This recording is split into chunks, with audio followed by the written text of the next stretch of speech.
flights to or from Doha. Well, for this and more, let's bring in the Axios political journalist Arthur McMillan again, who was based in Tehran for almost 3 years. It's good to see you again, Arthur. So let's start with the end game here. Are you any clearer to understanding what it is for the US now? No, I think no one knows that. But in the short term, it's maximum pressure. The sinking of that ship is, if anything, an escalation. I mean, a ship in international waters, I think by sinking that, the US Navy has wanted to send a signal that it doesn't matter where you are, you're a legitimate target. I mean, I immediately thought of the Belgrano in the Falklands War when that happened, because at that time, the Belgrano ship was not moving towards British forces in the protection zone around the Falklands.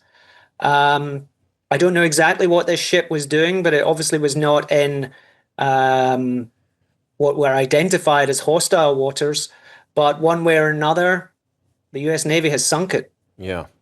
What's left of Iran's navy, though, and how useful is the rest of Iran's fighting force without its navy? I don't think they're particularly reliant on the Navy, other than to probably launch attacks and disrupt shipping. So I think in terms of the global economy, that's what the US Navy will be thinking about. They don't want Iran to have the capability of harassing or even sinking civilian oil containers or other craft. But when it comes to the real battle, it seems to be more on Iran's missile capability, because not only is that the main kind of thrust of the Israeli military maneuvers to, destroy missile batteries and ballistic missiles, they're really Iran's strongest defense when it comes to making mayhem in the region. So I'm glad you brought that up, because there were a few things that Secretary Rubio said on Tuesday, one of them being that Iran has been making more than 100 or so ballistic missiles a month, maybe even more, compared to the US, which reportedly could only produce a small fraction of interceptors in the same time. So the missiles outnumber interceptors greatly. But China has been sending the key ingredients to Iran that helps Iran make the missiles. So is it happy to watch the US burn through its weaponry here? I think that's a bit of a smokescreen. One of the big differences between Western weaponry and Iran's is that Iran's, other than those parts which you have just talked about, they're predominantly produced in Iran.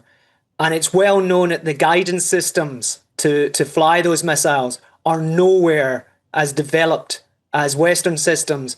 And while, a missile can always go off course, it doesn't matter who's at the controls, Iran has, in recent years, relied more on a volume model, i.e. for example, when firing into Israel, they fired so many missiles that the Iron Dome could not defend all of them.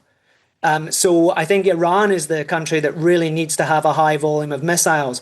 And I have no doubt Israel's focus is hitting the sites where those missiles have been held. This will include silos. It will include underground bunkers. But they've got the capability of doing that. And I think as long as we have this military campaign with no diplomacy, we're going to see effectively a battle between knocking out the missile systems and knocking them out in the air. What are your thoughts on Khamenei's son potentially becoming the next Ayatollah? What would that mean for Iran and, its views about the West? Well, the optics of this are very shocking. I mean, when I saw that, I immediately thought the policy from Iran is no surrender. They're going to fight to the death, because this move, it's reportedly due to pressure from the Islamic Revolutionary Guards. And I can understand that, because in the early days of the war, the Iranian military have executed what appears to have been Khamenei's plan in the event of his death, which is to fight back. And if they were to appoint Khamenei's son, this would signal a continuation of, obviously, the Khamenei era. But in a secondary level, this will be remarkably unpopular in Iran. And I don't mean just among the population that doesn't want to be going to war and is not particularly religious.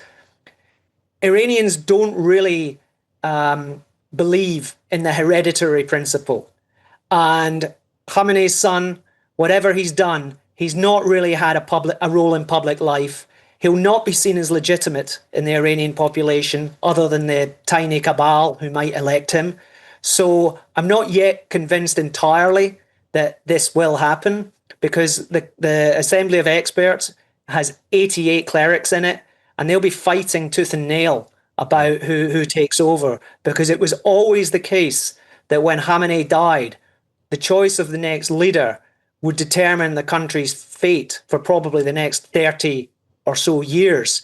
And if Khamenei's son goes in, that will be Iran exactly where it stands for the next 30 years, which is why the population, I think, will hate it. Okay, that's interesting. Arthur, it's good to have you with us again. Thank you.